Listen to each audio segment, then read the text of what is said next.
A very good evening to you and welcome to Primetime News, coming to you live and direct from the Newsfirst studio here in Colombo. I'm Stephanie Lazarus. A very good evening, I'm Zola. It's going to be start off with a look at tonight's headlines. Special attention accorded to President Maithripala Sirisena in New York. Local government elections in March next year. A statement by the Prime Minister. You will find some of it early next year when you go for the local authority elections. Red landslide alert for 6 districts if rains continue for the next 24 hours.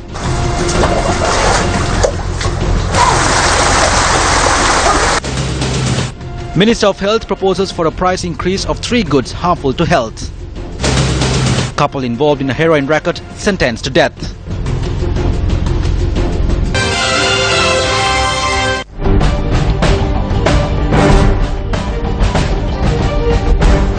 As mentioned on the headlines, President Maithripala Sirisena, who is in New York to address the United Nations General Assembly, participated in a number of other key events.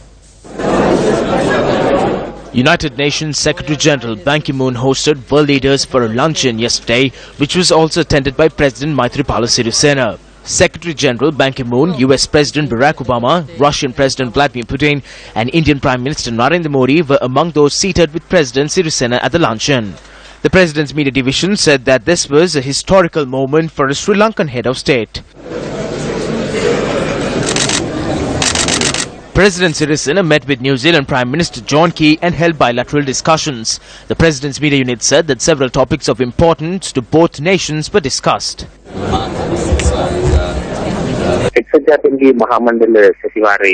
Today is another important day of the 70th session of the United Nations General Assembly. Several world leaders are scheduled to address the session. The Sri Lankan President will also make an address to the UNGA. Over 150 heads of states will attend the sessions tomorrow as well. This is an important opportunity for Sri Lanka. President Maithripala Sirisena also attended the Leaders Summit on Peacekeeping at the United Nations. The summit was attended by world leaders including the US President Barack Obama. එක්සත් ජාතීන්ගේ සාම සාධනය සඳහා ශ්‍රී ලංකාවේ වර්තමාන දායකත්වය Current contributions by Sri Lanka to UN peacekeeping stands at 529, including troops, military observers and civilian police. On this occasion, I affirm Sri Lanka's commitment to increase its contribution to UN peacekeeping. Sri Lanka recently accepted the Kigali Principles on the protection of civilians in peacekeeping. We hope that more countries will join this initiative. We also hope that this meeting will focus on the importance of providing more resources to peacekeeping missions to carry out their mandates. Sri Lanka is pleased to reiterate a continued commitment to UN peacekeeping. ශ්‍රී ලංකා රජයේ මේ සඳහා දිය හැකි සෑම සහයෝගයක්ම ලබා දෙනවා ප්‍රකාශ කරන්න ඕනේ.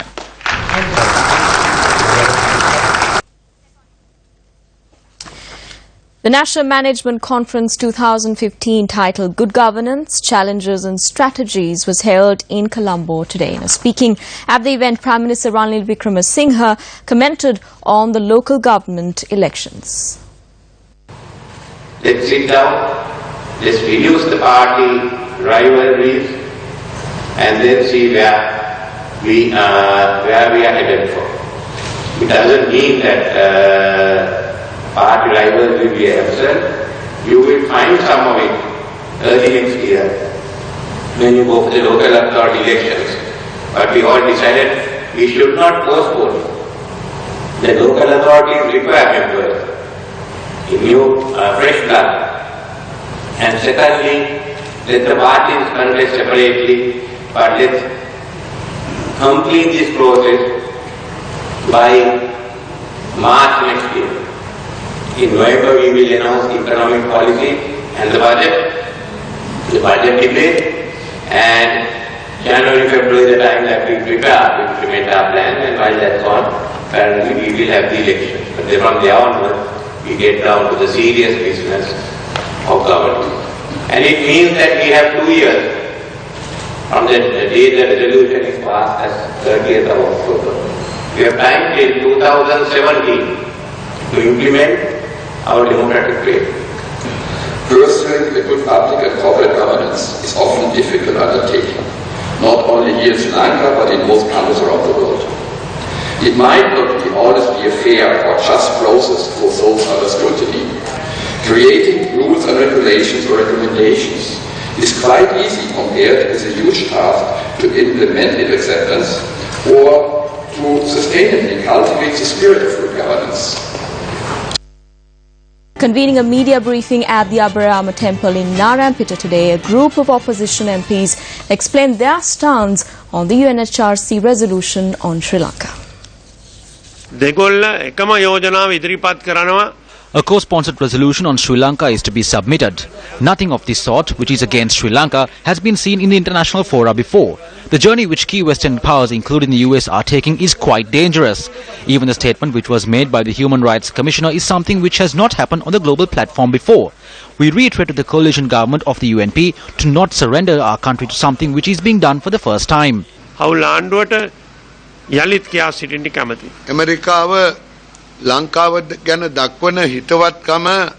It is quite clear that the companionship shown by the United States towards Sri Lanka is similar to the affection shown by a predator to its prey. The fact that even though our ambassador in Geneva has pointed out the dangerous aspects of this resolution to our rulers, they have decided to go ahead with this resolution by agreeing to its content and its dangers. This is something which we should consider as surrendering to the United States of America. We see this US-sponsored resolution as a serious case of imperialistic surrender. The United States has presented a report with evidence which are beyond our belief. The fact that these incidents took place or who gave evidence regarding them is completely unknown. It is unknown as to who gave this evidence. සම්පූර්ණ අදුර්ශමානයි පෙන්වන්නේ කවුද සාක්ෂිකරුවෝ කියලා. අවුල් යෝජනාව පිළිබඳව ප්‍රතිවිරුද්ධ මත. It is evident to us that Prime Minister Ranil Wickremesinghe has his index finger pointed at the media to avoid them from reporting opposing views on the co-sponsored resolution. The word hybrid has been removed from the resolution which the United States and Sri Lanka are co-sponsoring, but the practical side of it still remains. A court which caters to the interests of another country is being established to investigate an internal conflict against our soldiers who defeated these internal terrorists with a separate set of laws. In which part of the world has this happened?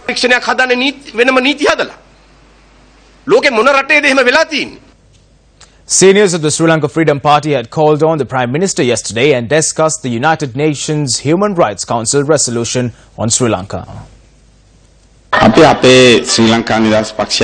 Upon the instructions of President Maithripala Sirisena, representing the Sri Lanka Freedom Party, we called on the Prime Minister and Minister Malik Samaravikrama and extensively discussed the US resolution on Sri Lanka that will be presented to the United Nations. We discussed it in detail. We also contacted the President during that discussion. At the end, we have obtained the provision to undertake a complete domestic mechanism and investigate the issues highlighted in the UN Human Rights Commission and the breach of law over certain allegations. We hope to take the necessary action. We can allow international observers, judges, lawyers and advisors to be involved as observers. We will be able to do that according to the law created by the Parliament. UN Secretary General Ban Ki-moon has told the President that he is a world leader who has won the hearts of the fellow leaders of the world. That itself is a strength to us.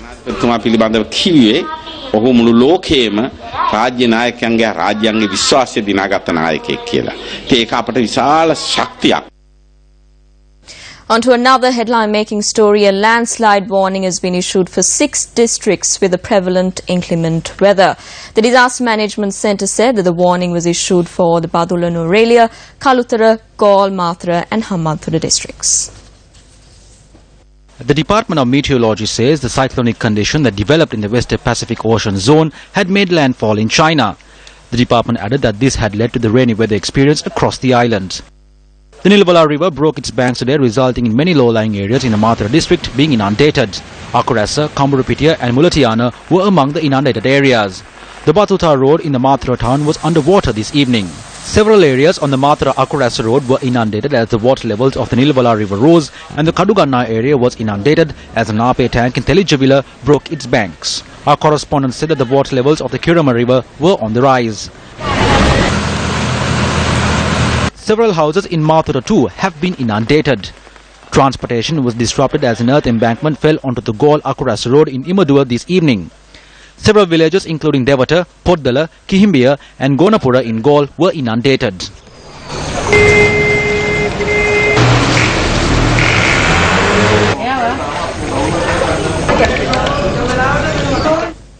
The Colombo High Court today sentenced a couple to death for their involvement in a heroin racket. A couple arrested in Malabar on charges of trafficking 22 grams of heroin on the 15th of May 2010 was sentenced to death today. The sentence was handed down by High Court Judge Preeti Padman Sirosena. Announcing the decision, the judge said that the government analyst had confirmed that the suspects were in the possession of heroin and that the charges against them were proved beyond reasonable doubt.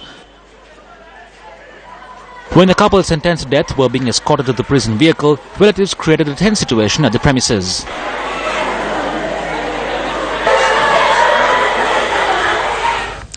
No breakthrough has been made yet over the murder of a woman in Kotaketana yesterday.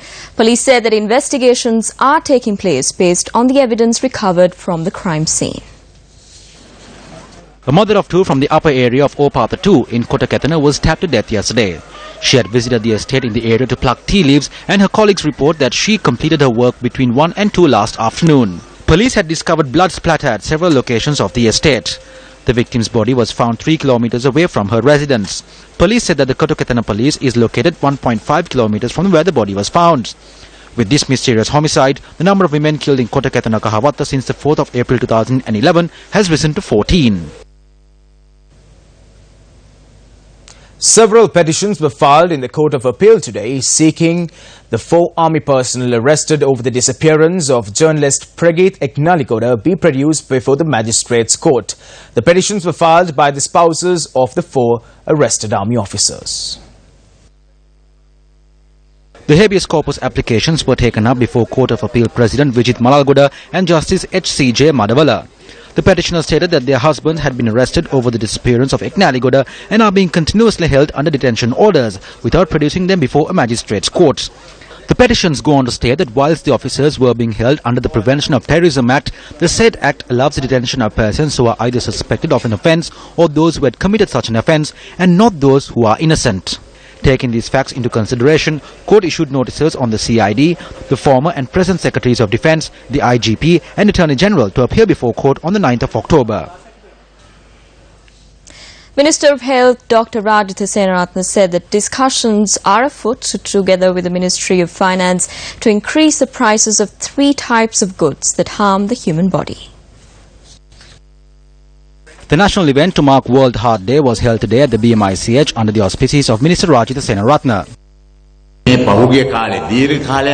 During the past century, people have got used to intake substances that has increased sicknesses by 70% in the country, and we spend money to cure these sicknesses. The Ministry of Agriculture, the Ministry of Finance, the Ministry of Sports and the Ministry of Education should immediately join together and bring to the attention of the Ministry of Finance to increase tax on sugar, oil and salt in the same manner that we increase the tax on alcohol and cigarettes.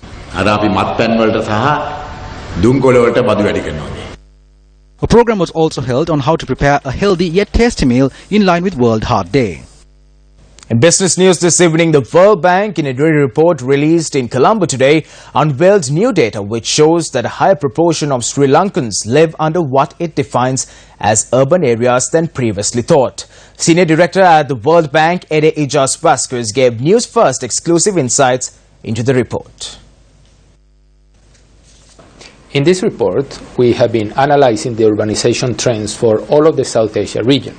We have launched this report today in Colombo, and what we observe in Sri Lanka compared to other regions or other countries in the region is first that actually when we look at night light data from the satellites, there's a much larger proportion of the population that lives in urban areas than had been expected. So almost 47% of population live in areas that we would call urban. Second, we see that there's a lot less slums and a lot less poverty in urban areas in Sri Lanka compared to other countries. That means that cities have been an important part of the economic development of the country. There's a tremendous growth and connectivity between cities in Sri Lanka, in the Colombo metropolitan area and the western region, and we believe that that gives a new opportunity for more economic development, but also for sharing the prosperity among the population. The decisions that are made today have an impact not only for 5-10 years, but for generations to come. Still in local news, the Minister of Parliamentary Reforms, Ambedkar, has drawn his attention to provide office facilities for parliamentarians within the parliamentary compounds. Minister Gayantha Karunatilaka drew attention to this matter when he engaged in an inspection tour of his ministry this morning. The government plans to make a vast amount of changes through this ministry. We hope to provide office facilities for MPs. At this moment, only cabinet ministers have the facility of an office in Parliament. We have held discussions to provide this facility to at least 150 MPs. Addressing a function in Mathura today, JVP parliamentarian Sunil Handonetti said that MPs have not received their decentralized funds as yet. The budget which is to be proposed in November should only be brought forward after implementing what was mentioned in the budget which was brought forward following the presidential election. This is the first time in Sri Lanka's history that MPs have not received their decentralized funds, and the year 2015 will be that year. I remember that when we asked about the decentralized fund required for the year 2015, we were told that it will be given once the new government is elected. The new government has been elected, but we as MPs have not received our decentralized fund as yet. I say that before bringing in the new budget, 15 must be given first.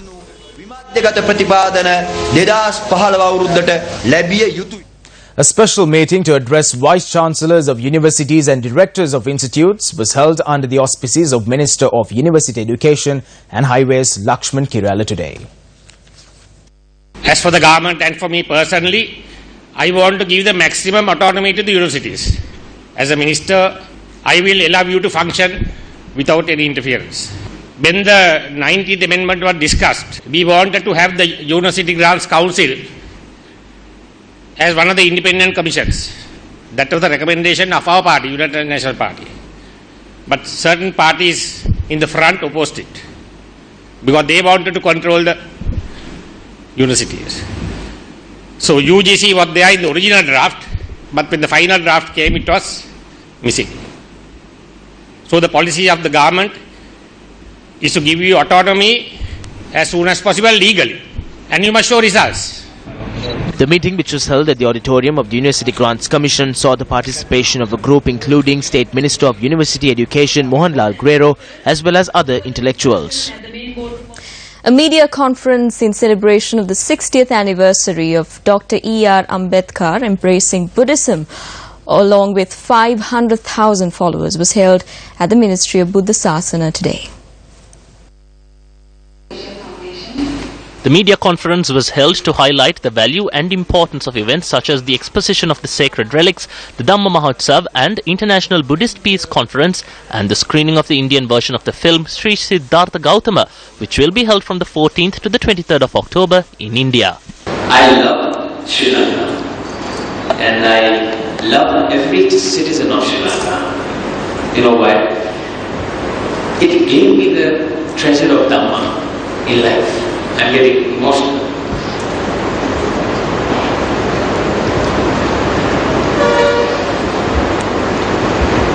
I really felt a connection.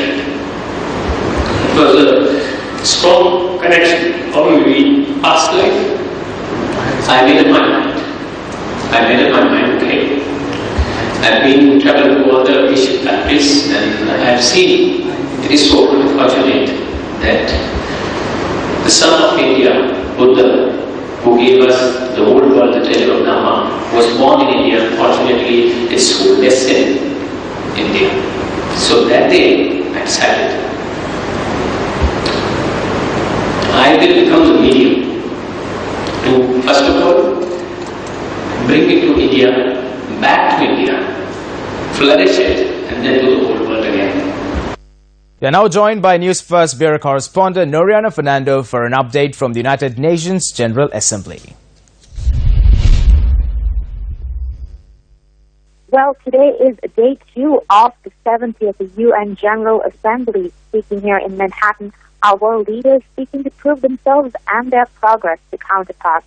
On the agenda today are presidents of a host of African nations, along with Japanese Prime Minister Shinzo Abe and Italian Premier Matteo Renzi. But tomorrow is the big day for us Sri Lankans when President Maithripala Sirisena addresses the Assembly for the first time. Stay with me as I bring you details of this milestone event. This is Mariana Fernando reporting from New York for Newsfirst.